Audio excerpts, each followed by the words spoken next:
Allah Subhanahu wa taala mengatakan dalam Al-Qur'an, A'udzubillahi minasyaitonir rajim. Bismillahirrahmanirrahim. Ya ayyuhalladzina amanu taqullaha haqqa tuqatih wa la tamutunna illa wa antum muslimun. Jamaah yang dirahmati Allah Subhanahu wa taala. Allah Subhanahu wa taala memberikan kepada kita di dalam Al-Qur'an kisah-kisah, sejarah-sejarah, momentum-momentum yang Allah abadikan di dalam Al-Quran. Dalam setiap sejarah, dalam setiap momentum yang Allah ceritakan kepada kita di dalam Al-Quran, setidaknya kita harus mengambil dua hal. Yang pertama adalah seorang muslim yang membaca Al-Quran, membaca kisah-kisah ini, dia harus mengambil ibrah, mengambil pelajaran. Fa'tabiru ya ulil absar. Wahai orang-orang yang cerdas, ulil absar, ambillah i'tibar, ambillah pelajaran. Ini yang pertama. Yang kedua adalah menyampaikan kisah-kisah tadi, menceritakan kisah tadi, agar bukan hanya kita yang mengambil pelajaran, tetapi keluarga kita, orang-orang di sekitar kita, masyarakat kita juga mengambil pelajaran. Allah Ta'ala mengatakan, faqsusil qasas la'allahum yatafakkarun. Ceritakanlah kisah-kisah tersebut agar mereka berpikir. Oleh karenanya Allah Subhanahu wa taala menyebut di antara dalam Al-Quran pelaku dari kejadian tersebut. Seperti contoh Quraisy. Allah memberi satu nama surat dalam kitab Allah, surat Quraisy. Apa itu dan siapa mereka orang Quraisy? Orang Quraisy adalah penduduk asli kota Mekah yang pegang kunci Ka'bah, yang mendiami wilayah di sekitar Masjidil Haram, yang menjaga keamanan Ka'bah. Yang dari sana, dari kabilah ini Allah lahirkan Rasulullah Muhammad sallallahu alaihi wasallam. Pernah terjadi suatu masa di mana Allah melindungi orang-orang ini ketika ada orang besar, seorang raja dari daerah Yaman ingin mengambil popularitas Ka'bah. Raja ini berharap kalau kita hancurkan Ka'bah, kita bikin Ka'bah di dekat kita, maka Mekah sepi, tempat kita akan menjadi ramai, menjadi pusat pertemuan orang. Maka inisiatif itu dia gerakkan pasukannya dengan kendaraan terbaik, yaitu pasukan fil, pasukan gajah. Ketika mereka menuju kota Mekah, di mana kota ini adalah jantung Jazirah Arabia, orang-orang Mekah, orang-orang Quraisy melihat fenomena pergerakan pasukan begitu besar, mereka lari meninggalkan. Mereka menyelamatkan diri, tidak melakukan perlawanan karena pasukannya terlalu besar, kendaraannya kuat-kuat. Tapi apa yang terjadi? Allah Ta'ala memuliakan penduduk yang pegang kunci Ka'bah, yang menjaga keamanan Mekah, yaitu orang-orang Quraisy. Allah turunkan pasukan dari sisi Allah Ta'ala, wa arsala 'alaihim tayran ababil tarmihim bi hijaratin min sijil. Pasukan gajah ini tidak dikalahkan oleh kekuatan manusia. Allah kalahkan dengan pasukannya yang Allah pilih, yaitu burung-burung kecil ababil yang membawa batu-batuan dari jahanam, sehingga pasukan itu sirna. Tapi bukan sampai di situ. Kejadian itu disaksikan oleh seluruh Jazirah Arabia. Orang-orang Arab di Jazirah Arabia, di luar Mekah, bahkan jauh dari Mekah, mereka mendengar peristiwa itu, lalu mereka tumbuh rasa hormat, rasa takjub dengan orang-orang Arab, khususnya orang-orang Quraisy. Karena mereka takjub, ini adalah satu keistimewaan mereka. Orang Quraisy ini hidup di tanah yang disebut dengan Mekah, la nabata fiha wa la ma'. Tanah yang sulit untuk kehidupan, sulit untuk ditanami, sedikit cadangan air, dan jarang di situ ada kehidupan. Tapi Allah jadikan rezeki hidup mereka dari cara berdagang. Dagangnya mereka berjalan kaki berkafilah-kafilah. Apabila musim dingin tiba, mereka berjalan menuju Yaman. Apabila musim berganti musim panas, mereka berjalan menuju Syam. Dan itu terus-menerus bertahun-tahun diwariskan, sehingga orang-orang Mekah, orang-orang Quraisy kalau keluar di Yaman atau ke Syam, orang sudah tahu berarti mau cari nafkah. Tapi yang menarik adalah jamaah yang dirahmati Allah Ta'ala, perjalanan antara Syam dan perjalanan menuju Yaman ini sangat-sangat jauh sekali. Dan perjalanan ini di bawah terik matahari, di tanah Arab, tanah yang besar, tanah yang berpasir, tanah yang sulit untuk ditandai mana kanan dan mana kirinya.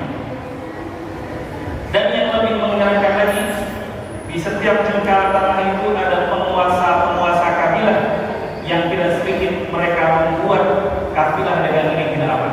Kecuali satu, kafilah dagang Quraisy. Setiap orang-orang Quraisy berdagang menuju Syam, semua daerah, semua kabilah yang dilewati, mereka tidak berani menyentuh, mengganggu, apalagi merampok kafilah dagang tersebut. Ketika kafilah dagang ini bertolak ke ujung negeri di Yaman, sepanjang perjalanan tidak ada orang jahat yang berani mengganggu mereka, karena mereka tahu betul sejarah orang-orang Quraisy. Dulu pasukan gajah Allah hancurkan melalui gunung-gunung kecil. Apatah kita pasukan-pasukan kecil ini, kita tidak berani mengotak-atik mengganggu orang-orang Quraisy. Dari perjalanan yang panjang ini, mereka mendapatkan makanan, mereka mendapatkan rasa aman. Lalu Allah katakan dalam Al-Quran, "Falyabudu Rabb hadzal bait." Wahai orang-orang, wahai manusia, wahai orang-orang Quraisy, sembahlah Allah pemilik Ka'bah ini. Apa alasannya? Sekurang-kurangnya ada dua. Alladzi at'amahum min ju', yang memberikan kalian kenyang, yang memberikan kalian makan di mana tempat kalian hidup tidak ditanami tanaman makanan. Wa amanahum min khauf, dan memberikan kepada kalian rasa aman untuk cari maisha dari ujung ke ujung negeri, perjalanan Anda aman. Para ulama mengatakan, menurut ayat ini, maka adanya makanan, logistik makanan yang kita nikmati, dan adanya rasa aman di sekitar kita adalah mujibun ni'mah, adalah dua hal yang harus merayakan syukur dalam bentuk ibadah. Allah mengatakan kepada orang Quraisy, sembahlah Allah yang telah memberi kalian rasa aman, dan yang kedua telah memberi kalian makan. Maka mengambil ibrah ini para jamaah yang dirahmati Allah Ta'ala, bagi kita yang ma'isyahnya tidak jauh seperti orang Quraisy. Orang Quraisy ma'isyahnya sangat jauh dari ujung negeri ke ujung negeri. Allah perintahkan mereka ibadah kepada Allah. Sedangkan kita ma'isyah kita, pendapatan kita, pekerjaan kita tidak sejauh sebagaimana mereka melakukan perjalanan untuk mendapatkan makan. Kalau dulu perjalanan orang-orang Quraisy dari ujung Syam ke Yaman, mereka berpanas-panas, kendaraannya berjalan pelan. Kalau hari ini kita berjamaah merasakan perjalanan menjadi pendek, kendaraan kita nyaman, perjalanan kita lebih cepat, maka kita lebih harus bersyukur kepada Allah Subhanahu wa Ta'ala dan tidak congkak bahwa adanya kita ini adalah karena nikmat Allah Subhanahu wa Ta'ala. Yang kedua, setelah tadi rasa aman kita rasakan, yang kedua adalah adanya stok pangan. Rasulullah SAW mengatakan dalam sebuah hadis yang diriwayatkan Imam At-Tirmidzi, sangat menarik untuk kita tafakkur. Man asbaha minkum mu'afa, siapa di antara kalian yang bangun pagi hari mu'afa fi jasadihi, badannya sehat, dia bisa beraktivitas, dia bisa ke masjid, aminan fi sirbihi, rumahnya aman, lingkungannya aman, dia kemana-mana aman, apalagi strategis dan dekat. Indahu qutu yaumi, hari itu dia bisa mendapatkan makanan, maka annama hizat tahud dunya. Maka orang kalau sudah Allah beri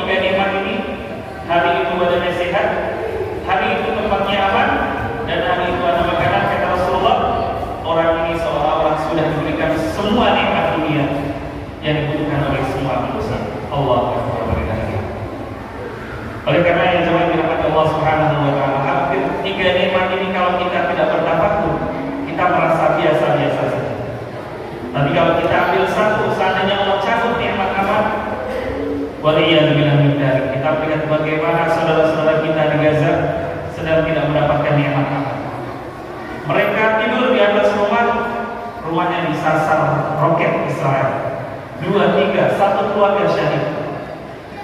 Keluarga yang tersisa, tetangga-tetangganya yang tahu daerahnya tidak aman, mengamankan diri ke public facilities, ke sekolah.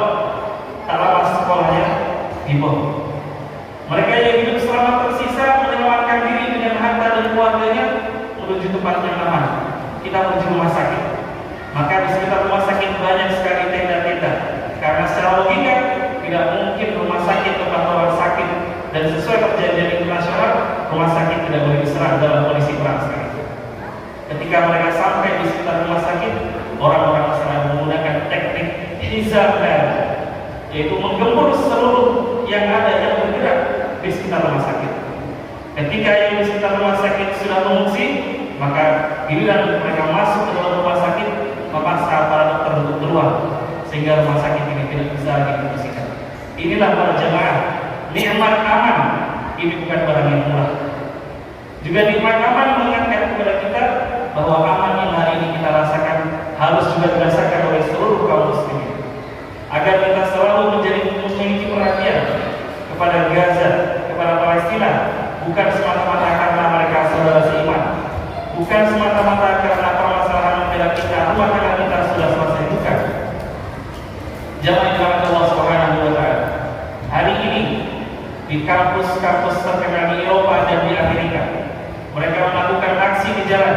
Mereka menginginkan stop kejahatan perang yang berhenti. Untuk menyuarakan itu, mereka tidak dulu menjadi seorang muslim. Mereka menghadapi para polisi yang kasar, ratusan di antara mereka ditahan, dan mereka bukan sejam 2 jam berdiri di bawah terik matahari.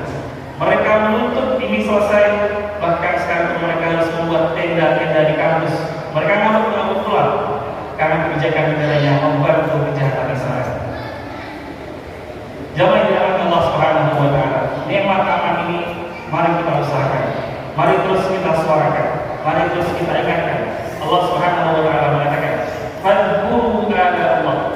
Ingat-ingatlah nikmat Allah, la'allakum tuflihun, agar kalian beruntung. Jamaah dirahmati Allah Subhanahu wa taala, demikian khutbah pertama ini kami sampaikan. Barakallahu li wa lakum wa nafa'ani wa iyyakum bima fihi minal ayati wa dzikril hakim wastaghfiruhu innahu huwal ghafurur rahim.